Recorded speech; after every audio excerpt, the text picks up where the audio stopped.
जय बोलो देवादिदेव 1008 श्री भगवान महावीर स्वामी की जय जय जय। ऐसा परमो धर्म की जय जय जय। परम पूज्य आचार्य गुरुवर श्री विद्यासागर जी राज की जय जय जय। परम पूज्य 108 मुनिवर श्री प्रमाण सागर जी महाराज की जय जय जय। एक बार एक राजा किसी पहुँचे हुए संत के श्री चरणों में उपस्थित हुआ। राजा के साथ के उसके मंत्रीगण और अन्य सभासद राजा के सत्ता और संपत्ति का विवरण संत के समक्ष देने लगे। संत ने उनकी बात को सहज भाव से सुना, फिर धीरे से पूछा, राजन तेरा क्या है? जवाब दिया, मेरा ये साम्राज्य है। तेरा साम्राज्य तो अचानक कोई परचक्र चढ़ाई कर दे तो छूट सकता है, छूट सकता है। तो जो छूट सकता है वो तेरा क्या है?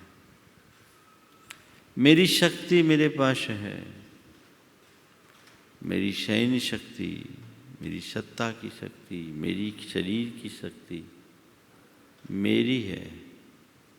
बोले सैन्य कब पलायन कर जाए इसकी सुनिश्चितता है।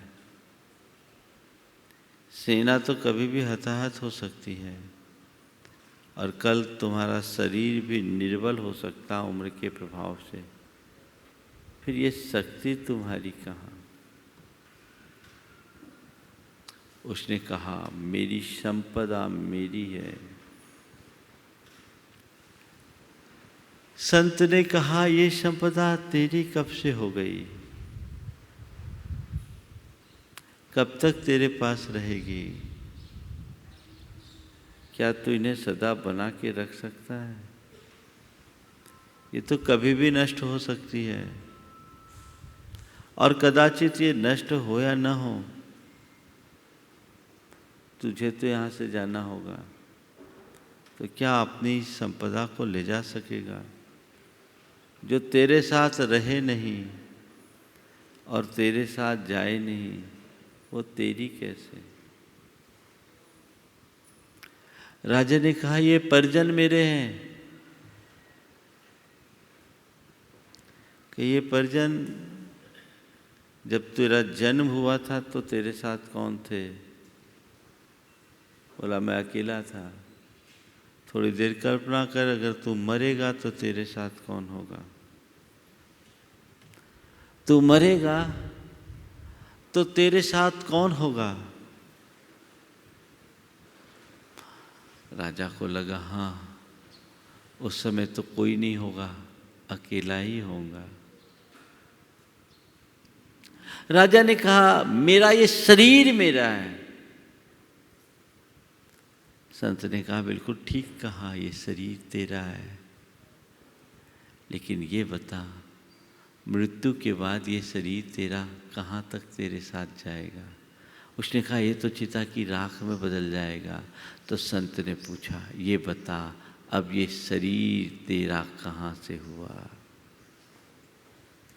राजा को बात समझ में आ गई, राज खुल गया। संत के चरण पकड़ लिए, कहे, प्रभु आपने मेरी आंखें खोल दी। न साम्राज्य मेरा है, न सत्ता मेरी है, न शक्ति मेरी है, न संपदा मेरी है, न ये परिजन मेरे हैं, न ही ये शरीर मेरा है। मेरा तो बस मैं हूँ, मेरी आत्मा है। आज मुझे इसकी समझ आई। बहुत कम लोग हैं जो अपने जीवन में ये समझ विकसित कर पाते हैं। ये कहानी हम सब की है। आखिर मेरा क्या और मैं कौन? थोड़ा समझने की जरूरत है। और आज गुरुदेव अपने संदेश में हमें यही उपदेश दे रहे हैं। 1301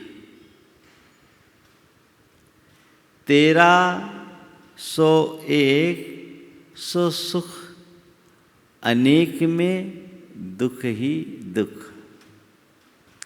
1301 सो सुख अनेक में दुख ही दुख। 1301 यही होनी चाहिए जीवन की टेक।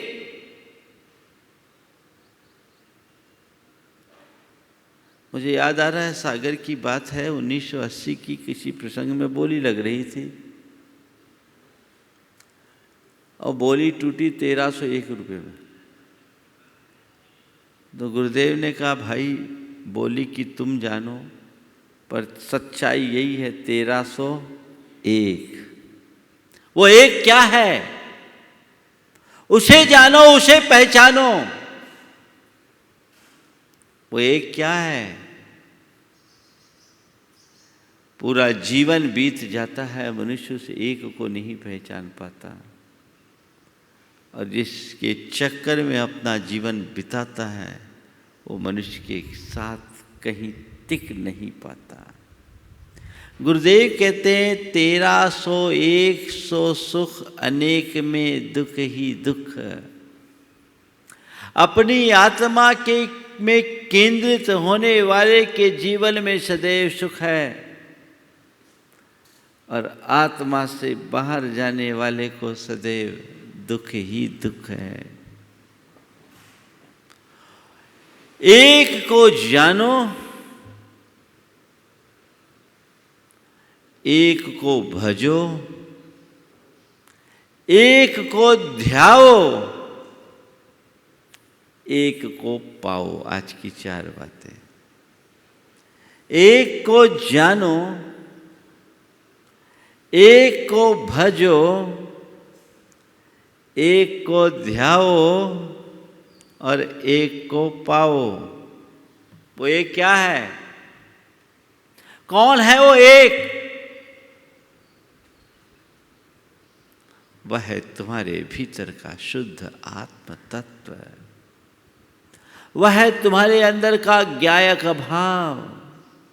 वह है तुम्हारे भीतर का चैतन्य। उस एक को जानो। सबसे बड़ी विडंबना ये है कि मनुष्य सबको जानता है पर खुद को नहीं जानता। वो एक क्या है? जिसने उसे जान लिया, पहचान लिया, वो तर गया और जिसे उसका ज्ञान नहीं, भान नहीं, वो संसार में सड़ गया। वो एक आत्मा, एगो हम शाश्वतो आदा राण दंसन लक्षणो शेषा में बाहिरा भावा सब्वे संजोग लक्षणा। मैं एकमात्र शाश्वत आत्मा हूं। मेरा स्वभाव ज्ञान दर्शन है। मैं ज्ञान दर्शन लक्षण वाला हूं। जानना और देखना मेरा स्वभाव है। मुझसे भिन्न जितने भी बाह्य पदार्थ हैं वे सब संयोग लक्षण वाले हैं। मेरे पास हैं, मेरे नहीं हैं। मात्र मैं एक ज्ञाता दृष्टा आत्मा हूं। संसार की जितनी भी चीजें हैं उनसे मेरा कोई नाता नहीं है। उनसे मेरा कोई नाता नहीं है। ये समझ अपने भीतर होनी चाहिए। लेकिन ज़्यादातर लोग बाह्य संयोगों में ही आत्मबुद्धि करके जीते हैं। देहात्म बोध के साथ जीने के कारण सब भ्रांति में जी रहे हैं, अपने आप को पहचान नहीं पा रहे हैं। संत कहते हैं, जानो तुम कौन हो, ये जो दिख रहा है वो तुम हो, या जो इसे देख रहा है वो तुम हो। आखिर तुम कौन हो? दिख रहा है वो, क्या दिख रहा है? ये रूप, ये बाहर का चोला, ये तुम नहीं। ये तो एक दिन चिता की राख में बदलेगा, खाक हो जाएगा। तुम हो इसके भीतर के परम तत्व। ये वेद विज्ञान तुम्हारे भीतर होना चाहिए। जब तक तुम ये नहीं जानते कि मैं शुद्ध आत्मा हूं, अपने दुखों का अंत नहीं कर सकते। भ्रांति में जीने वाले व्यक्ति को कभी सुखानुभूति हो नहीं सकती, और जो निर्भ्रांत होता है वो कभी दुखी नहीं हो सकता। जाने मैं कौन हूं, आत्मा के अज्ञान के कारण ही हमारा संसार भरा है। आप लोग बोलते हो मैं भ्रम्यो अपन पौ विशर आप, अपनायो विधि फल पुण्य पाप। निज को पर का करता पिछान, पर में अनिष्टता इष्ट जान। आकुलित भयो अज्ञान धार, जो मृग तृष्णा जानिवा। मैं इस संसार में भ्रमित हुआ हूं, किस कारण? अपन पौ विषय आप।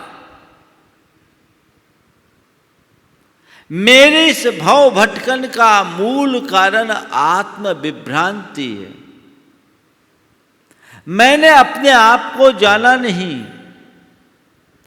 अपनायो विधि फल पुण्य पाप। कर्म के निमित्त से, पुण्य पाप के संयोगों से जो संयोग मुझे मिले, मैंने उन्हें ही अपना लिया और उनमें ही आत्म बुद्धि रखी। निज को पर का करता पिछान, पर में अनिष्टता इष्टमान। मेरे मन में पर के प्रति कर्तापन का भाव बना, और उस कर्तृत्व के अभिमान से ग्रसित होकर मैंने इष्टानिष्ट संयोग वियोगों में आकुलता का अनुभव किया। आकुलित भयो अज्ञानधार। जो मेरे मन अनुकूल संयोग हुए उनमें मैं हर्षित हुआ, जो संयोग मेरे मन के विरुद्ध हुए उनके कारण मैं दुखी हुआ। यही मेरे दुख का मूल कारण रहा। संयोग पुण्य पाप के आश्रित थे, वो बदलते रहे और मैं संयोगों के निमित्त सुख और दुख के झूले में झूलता रहा। आकुलित भयो अज्ञानधार, जो मृग तृष्णा जानी बात। मेरी दशा उस मृग की भांति रही, जो मृग मरीचिका में दौड़ता है तो बस दौड़ता ही जाता है। प्यासे मृग को जब तीव्र प्यास लगती है, रेगिस्तान में रेत के कणों पर पड़ती हुई सूर्य की किरणें चमकती हुई दिखती है, मानो कोई सरोवर लहरा रहा हो। मृग उस रेत कणों में सरोवर के शीतल जल का भ्रम पालकर उस ओर दौड़ता है, उस ओर दौड़ता है कि थोड़ा और चलूँगा तो पानी मिल जाएगा, बस थोड़ी ही दूर वो सरोवर है, थोड़े ही दूर वो सरोवर है, थोड़े ही दूर वो सरोवर है। मृग दौड़ता दौड़ता दम तोड़ देता है, पर सरोवर तक पहुंच नहीं पाता। आखिर पहुंचेगा भी कैसे? सरोवर हो तब तो पहुंचे। वहां सरोवर था कहां? केवल सरोवर का भ्रम था। जो भ्रम के पीछे भागते हैं उनकी यही दशा होती है।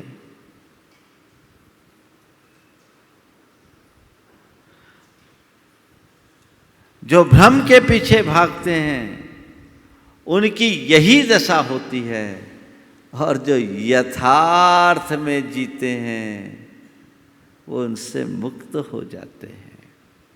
हर प्राणी आज भ्रम में जी रहा है। शरीर आदि संयोगों में आत्मबुद्धि रखते हुए पर में सुख की कल्पना कर रहा है। मेरा जो सुख है वो मेरे भीतर है। ये सुख की अनुभूति अगर एक बार हो जाए, ये समझ अंदर एक बार हो जाए, तो फिर व्यक्ति की कोई चाहत ही ना बचे।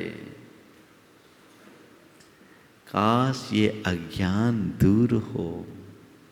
संत कहते हैं दृष्टि में आध्यात्मिकता को प्रतिष्ठित करो। जानो तुम कौन हो, एक को जानो। वो एक है मेरी आत्मा, जो अनादि से है और अनंत काल तक बने रहेंगे। संयोग बनते हैं, बदलते हैं,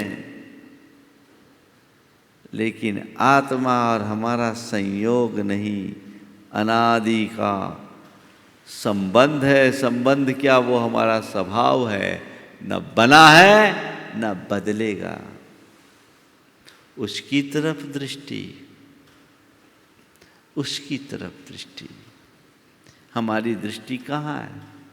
जो एक को ध्याता है वो सबको पा लेता है। जो एक को ध्यान में नहीं रखता वो कुछ नहीं कर पाता। संत कहते हैं एक को जानो। आचार्य कुंद कहते हैं जो एगम जानादि सो सब्बम जानादि, जो एगम अभी न जानादि सो सब्बम अभी न जानादि। जो एक को जानता है वो सबको जानता है, और जो एक अपनी आत्मा को नहीं जानता वो कुछ नहीं जानता। दुनियादारी की बात एक तरफ और आत्मा की बात एक तरफ। दुनियादारी की बात एक तरफ और आत्मा की बात एक तरफ। दृष्टि आत्मा की तरफ होनी चाहिए। जानो मैं कौन हूं, एक को जान लोगे दुख दूर। कबीर दास का एक बहुत प्यारा भजन है। अपन पो आप हो विसरो, अपन पो आप हो विसरो। जैसे स्वान कांच मंदिर में, जैसे स्वान कांच मंदिर में, भरमते भूखी मरो। वैसे ही गज फटिक सिलामणि दसननि आनियरो। अपन पो आप ही विसरो, अपन पो आप ही विसरो।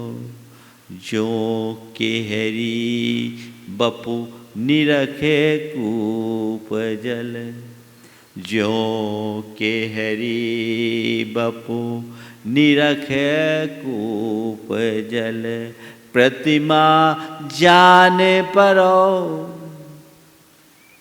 जो केहरी बपु निरख कूप जल, प्रतिमा जान परो मरकट मूठी, स्वाद नहीं बिहुरे, घर घर रटत फिरो, अपन पो आप हो विशिरो।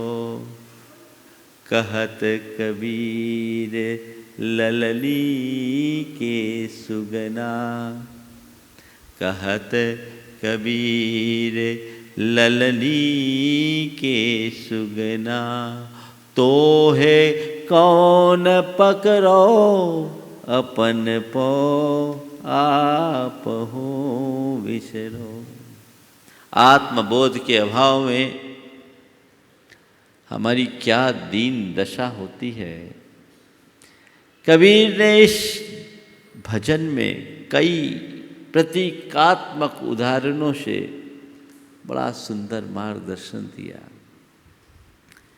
जैसे श्वान कांच मंदिर में भरमते भूख मरो, वो कहानी आप सबको पता है कि एक कुत्ता एक ऐसे महल में प्रवेश कर गया जो कांच का महल था, जिसकी दीवारें कांच की थी, छतें कांच की थी, आंगन कांच का था, सब कांच कांच। कुत्ता अंदर घुस गया और उस कुत्ते को चारों तरफ केवल अपना ही प्रतिबिंब दिखा। ये कुत्ता अकेला, उसके चारों तरफ हजारों कुत्ते। वो घबरा उठा, और जब मनुष्य डरता है तभी औरों को डराने की कोशिश करता है। घबराहट में वो जोर से भौंका तो हजारों कुत्ते एक साथ उस पर झपट पड़े। कहते हैं सुबह जब उस कक्ष को खोला गया तो कुत्ता वहीं छत बिक्षत पड़ा था, लहूलुहान हो गया था। सवाल है उस कुत्ते को किसने मारा? किसने मारा? उसके ही भ्रम ने मारा। काश कुत्ते को ये पता होता मैं तो बस मैं हूं, ये तो मेरी प्रतिछाया है, प्रतिबिंब है। काश उसे पता होता। यही तो मनुष्य की दशा है। दूसरा उदाहरण, जैसे श्वान कांच मंदिर में, वैसे ही गज फटक शिला मणि, दसन नियानियरो, अपन पो आप हो विसरो। हाथी स्फटिक मणि की शिला के पास जाता है तो उसे उसका प्रतिबिंब उसमें पड़ता है। उसे लगता है कि इस मणि के, इस पत्थर के भीतर कोई हाथी घुसा है। वो अपना सिर मार मार कर सिर फोड़ लेता है, चट्टान नहीं फूट पाती, अपना जीवन तहस नहस कर लेता है। काश हाथी को ये पता लगता कि ये भी केवल प्रतिबिंब है। जो केहरी बपु निरखे कूप जल, प्रतिमा जान परो, मरकट मूठी, स्वाद नहीं बिहुरे, घर घर रटत फिरो। वो कहानी हम सबको पता है, खरगोश और शेर वाली, कि शेर अपने ही प्रतिबिंब को देखकर कुएं में छलांग लगा लिया। और फिर बंदर होता है, बंदरों को पकड़ने के लिए सकरे मुंह के मटके में चने डाल दिए जाते हैं। बंदरों को चना बड़ा प्रिय होता है। बंदर चना निकालने के लिए मुट्ठी डालता है तो उसका हाथ भर जाने से बाहर नहीं निकल पाता, और बंदर को ये डर लगता है कि अंदर से हमें किसी ने पकड़ लिया है। कहत कबीर ललनी के सुगना, तो है कौन पकड़ो। प्रश्न कर रहे, तोतों को पकड़ने के लिए बहेलिया ललनी लटकाते हैं। ललनी क्या होता है मालूम? रस्सी के ऐसे फंदे में करीब 10-12 इंच का ऐसा लकड़ी का टुकड़ा फंसा दिया जाता है। इसको बोलते हैं ललनी। 1.5 फीट तक का लकड़ी का टुकड़ा रहता है। अब तोते जब इस पर बैठते हैं तो तोतों के वजन से ललनी ऐसे झूल जाती। लल्ली झूल जाती है तो तोते उसको जोर से पकड़ लेते हैं, कहीं मैं गिर न जाऊं।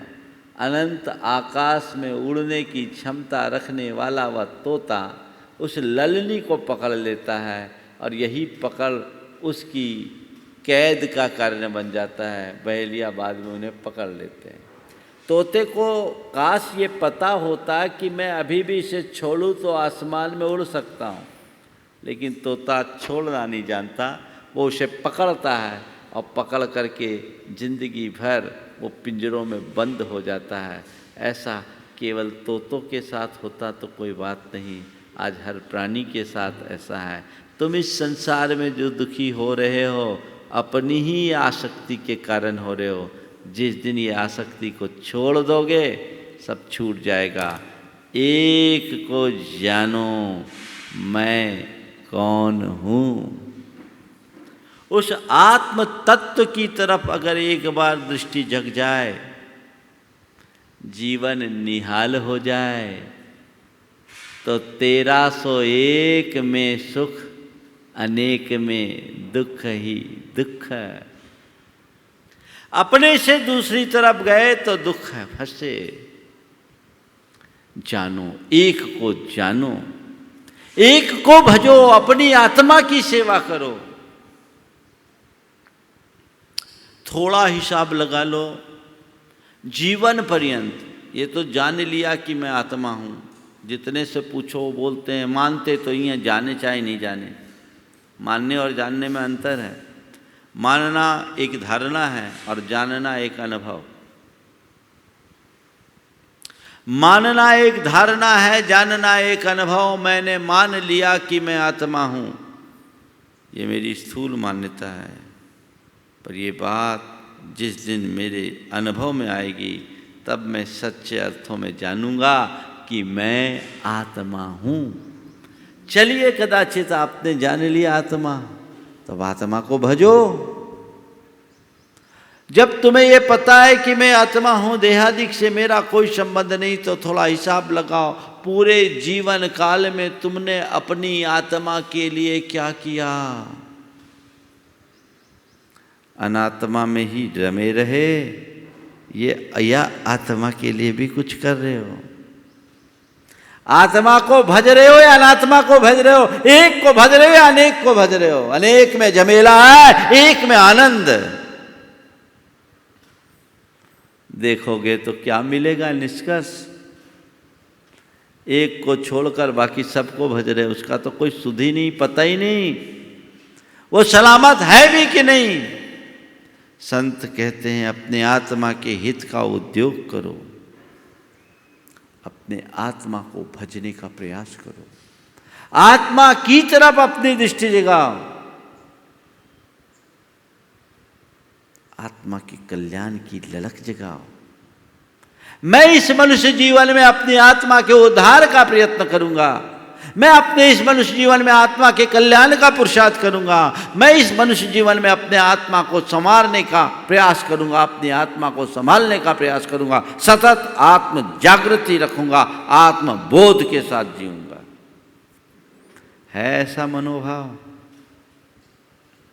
कुछ नहीं, पूरी जिंदगी दुनियादारी में बीत जाती है। मेरा मेरा करते करते बीती रे उमरिया। और क्या है? यही ना चलता है।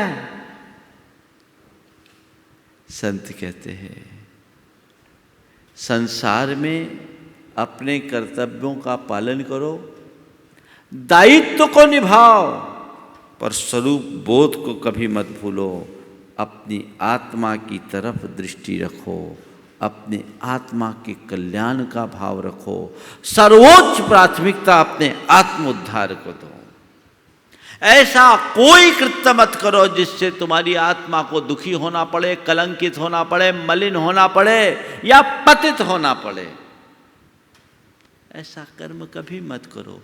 आत्मा को भजो, यानी आत्मपरक दृष्टि रखो। सब पर को भजते हैं, आत्मा को तो भजने का कोई को ख्याल ही नहीं, आत्मा का ही ख्याल नहीं तो भजेगा कहाँ। एक राजा था, उसकी 4 रानियां थी। एक रानी ऐसी थी जो बड़ी खूबसूरत थी और राजा का उस पर कुछ ज़्यादा अनुराग था। वो सबसे ज़्यादा उसी के पास रहता था, उसी का ख्याल करता था।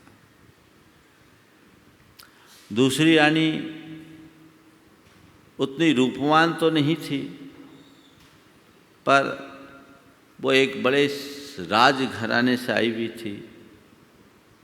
उसे अपने संपदा का बड़ा मान था। राजा उसके पास भी जाया करता था। कभी कभार उसे अपने मन की बात भी सुनाया करता था। तीसरी रानी जो रूपवान नहीं थी, धनवान भी नहीं थी, पर वो बड़ी शक्तिमान थी। उसे अपनी शक्ति का गुमान था। राजा उसके पास भी कभी कभी जाया करता था। और उसकी एक चौथी रानी थी जिसके पास न रूप था, न धन था, न शक्ति थी, पर बुद्धि थी। वो बड़ी बुद्धिमान थी। राजा उसके पास कभी जाता ही नहीं था, लेकिन वो हर पल राजा के मंगल कामना करती थी। राजा उसकी कभी सुध नहीं लेता, लेकिन उसको मन में राजा से कोई शिकायत नहीं होती। ऐसा क्रम लंबे समय तक चलता रहा, लंबे समय तक चलता रहा। एक बार राजा गंभीर रूप से बीमार पड़ गया। उसके प्राणों का संकट आ गया। और जब प्राणों का संकट आया तो उसके राज्य में एक फकीर आया।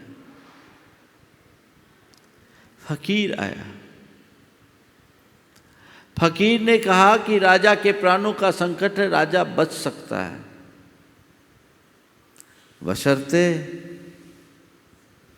बशर्ते राजा बच सकता है, बशर्ते ये औषधि मैं दे रहा हूँ, कोई इसका अनुपान कर ले और वह करे जो राजा का सबसे प्रिय है।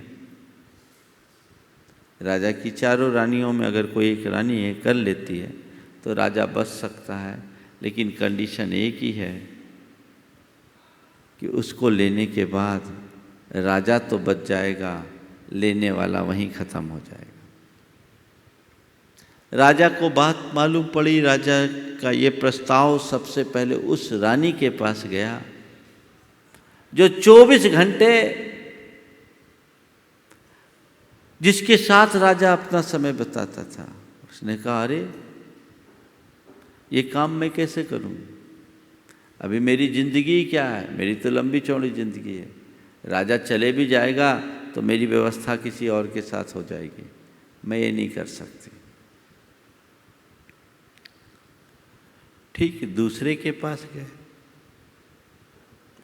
दूसरे ने कहा, ठीक है, राजा के ऊपर संकट है माना, लेकिन अभी मेरी स्थिति ऐसी नहीं है कि मैं इस दुनिया से चले जाऊं।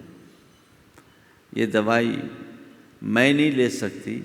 इतना ज़रूर मैं कर सकती हूँ कि किसी और की व्यवस्था के लिए देखती हूँ, कोई इसके लिए तैयार हो जाए। तीसरी के पास गए। तीसरे ने कहा, ये दवाई की बात है, मेरे पास तो कोई व्यवस्था नहीं है, मैं ऐसा कर नहीं सकती, लेकिन मैं कोशिश करूंगी राजा को अन्य विधि से ठीक करने की। जब चौथी रानी के पास बात गई, उसने कहा, मेरे राजा पर संकट है, कोई बात नहीं, मैं हूं ना, मैं वो दवाई पीऊँगी और मुझे भरोसा है मेरे दवाई पीने से राजा भी ठीक होगा और मेरा भी कुछ नहीं होगा, क्योंकि मैं राजा के स्वास्थ्य की हर पल मंगल कामना करती हूँ, राजा सुरक्षित रहेंगे। चौथी ने दवाई पिया, उसका कुछ नहीं हुआ। तीनों मुंह देखते रह गए। राजा उठकर खड़ा हो गया, वो स्वस्थ हो गया। राजा को समझ में आ गया, उसके अपनी भूल और गलती का एहसास हो गया कि तुम जिसे मैंने कभी देखा नहीं, महत्व नहीं दिया, तवज्जो नहीं दिया, लेकिन तुम मुझे इतना चाहती कि मेरे लिए अपना जान कुर्बान करने के लिए तैयार। काश मैंने तुम्हें सही ढंग से समझा होता, तुम्हारा ध्यान दिया होता, तो आज मेरी ये दुर्दशा नहीं होती। मुझे पता नहीं ये कहानी कब घटी, लेकिन ये कहानी हमारी तुम्हारी सबकी है। हर व्यक्ति के साथ उसकी 4 रानियां हैं।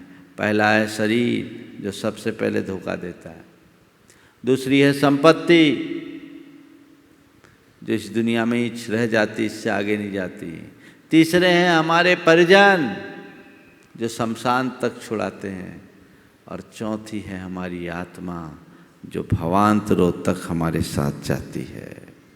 लोग शरीर का ध्यान देते हैं, संपत्ति को भजते हैं, संबंधियों को भजते हैं, आत्मा का तो ख्याल ही नहीं। उसे भजो, सब खड़े हो जाएंगे। जब तक तुम्हारी आत्मा है तभी तक शरीर का कोई रोल, जब तक तुम्हारी आत्मा है तो तुम्हारी संपत्ति का रोल, और जब तक तुम्हारी आत्मा है तभी तुम्हारे संबंधी किसी काम के। आत्मा के जाने के बाद शरीर तो मुर्दा बन जाता है, संपत्ति धरी रह जाती है, और संबंधी हाथ मलते खड़े रह जाते हैं। वही इसका अंतिम संस्कार कर डालते हैं। संत कहते हैं एक को भजो, एक को जानो, एक को भजो, फिर एक को ध्याओ। वो आत्म ध्यान की भूमिका है, बड़ी उत्कृष्ट भूमिका है। उस एक आत्मा को ध्याने का सौभाग्य बड़े बड़े योगियों को मिलता है, उनमें ही उसकी पात्रता है, जो हर पल अपनी आत्मा में डूबते हैं। कचित कदाचित बाहर आते हैं तो चर्चा भी केवल उसकी ही, बाकी ये जड़ संसार तो केवल अनात्मा में ही रमा है। संत कहते हैं पहले जानो, फिर भजो, फिर ध्याओ। जो जाना ही नहीं वो भजेगा किसको, और जो भजेगा ही नहीं वो ध्याएगा किसको। आत्मा को ध्याओ, पर से नाता तोड़ो, हर पल ये भावना भाव। और आत्मा को ध्याने के लिए भी निरंतर उस आत्म तत्व की भावना भाने की अपेक्षा रहती है। हर पल जो भावना भाते रहते हैं वे ही आगे चल कर के आत्मा का ध्यान कर पाते हैं। संत कहते हैं निरंतर ये चिंतन में लाओ, मैं शुद्ध आत्मा हूँ, मैं पवित्र आत्मा हूँ, मैं शांत आत्मा हूँ, मैं ज्ञान स्वभावी हूँ, मैं ज्ञान स्वरूप हूँ, मैं चैतन्यमयी हूँ। शुद्धोहम शुद्धोहम, शांतोहम शांतोहम। ये चिंतन में लाओ, सहजानंदो हम, आनंद रूपो हम, सुख स्वरूपो हम। मैं वह चिरंतन आत्म तत्व हूं। ये भावना निरंतर भाइये, ये भावना योग हमें पर से हटाकर आत्मा को भजकर आत्मा को ध्याने की पात्रता देता है। निरंतर भाव सोहम सोहम सोहम। मेरे भीतर जो ज्ञानमयी चैतन्यमयी आनंदमयी सुख स्वरूप परम तत्व है वह मैं हूं। उसे ध्याओ, आत्मा का ध्यान रखो, आत्मा का भान रखो, आत्मा की तरफ दृष्टि रखो, तो जीवन का कल्याण होगा। जब आत्मा को ध्याओगे तभी आत्मा को पाओगे। आत्मा को पाना ही सिद्धि है। सिद्धि क्या है? सिद्धि स्वात्मोपलब्धि। अपनी आत्मा की उपलब्धि का नाम ही सिद्धि है, यही मुक्ति है। अभी तो अनात्मा में रमे हो, आत्मा में रह करके भी आत्मा से दूर हो, क्योंकि पता नहीं है, पता नहीं है। कहते निज नाभि में गंध है, मृग भटके संसार।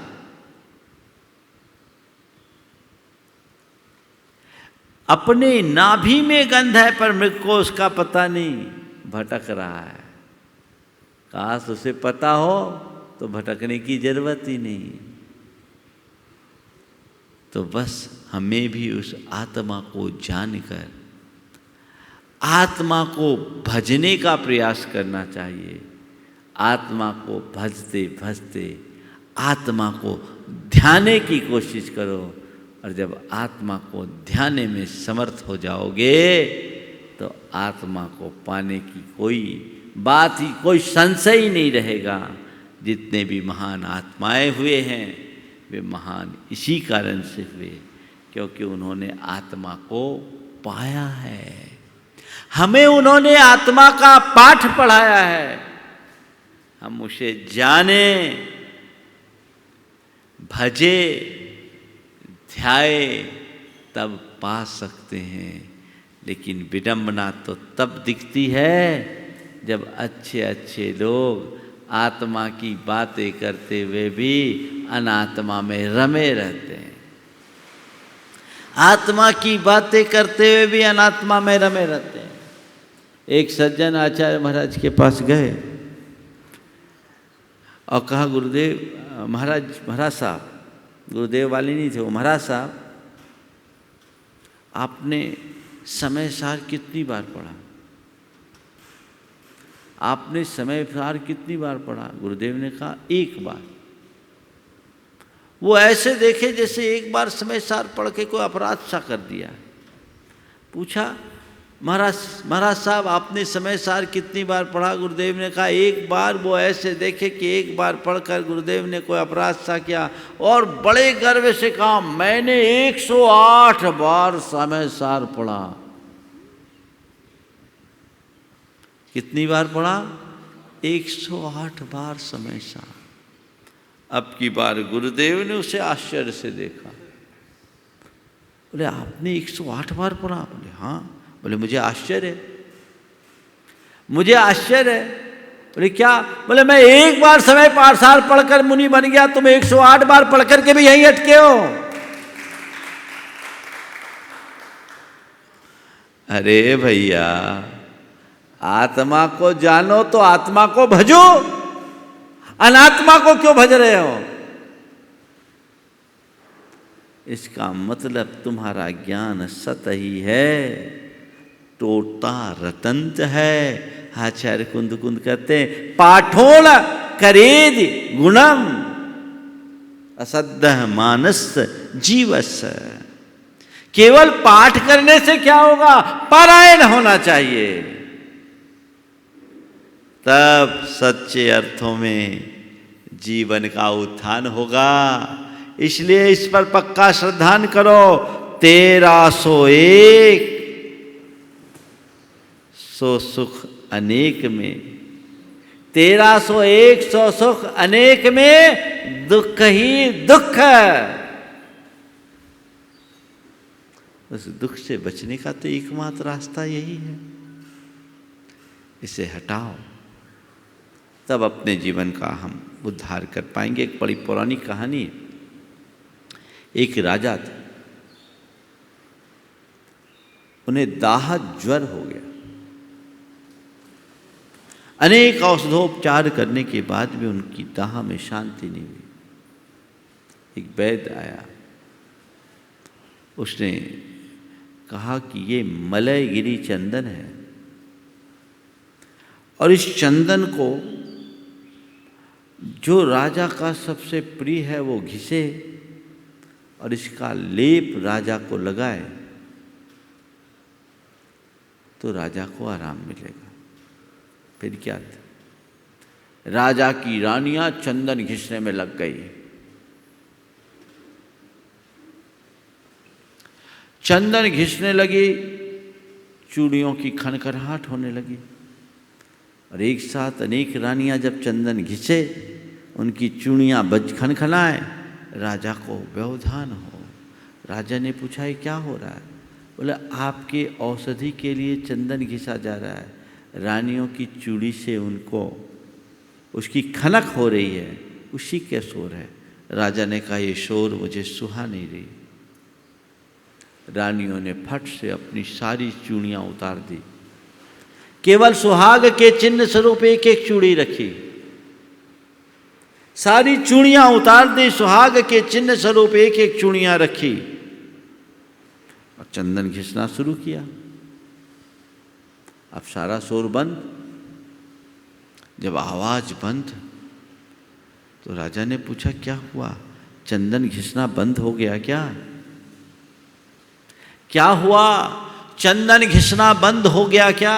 बोले नहीं, चंदन तो अभी भी घिसना जारी है। तो शोर क्यों नहीं?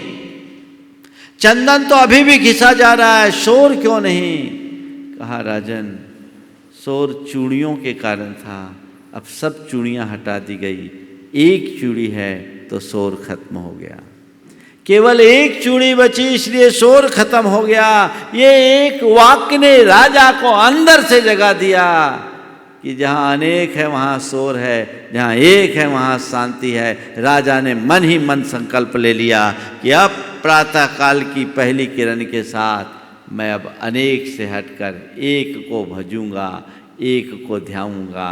जब तक मैं अनेक में था मेरे साथ ये दुख और अशांति है, जब मैं एक आत्मा में जाऊंगा सारा दुख सारी अशांति दूर होगी। और वो राजा अपने लिए संकल्प के हिसाब से दृढ़ हुआ और उसके प्रताप से उसका ज्वर भी उतरते ज्वार की भांति उतर गया और सुबह हुई वो दीक्षित हो गया, एक आत्मा में डूबा और मुक्ति को प्राप्त कर गया। ये पुराणों की कहानियां हैं, कहानी यथार्थ है। एक को भजेंगे सब ठीक हो जाएगा। तो हम एक को जानो, एक को भजो, एक को ध्याओ, एक को पाओ। अनेक में शोर, एक में शांति, अनेक में दुख, एक में सुख। तो 1301 सुख, अनेक में दुख ही दुख है। बस इस संदेश को आत्मसात करें, हमारा जीवनोद्धार होगा।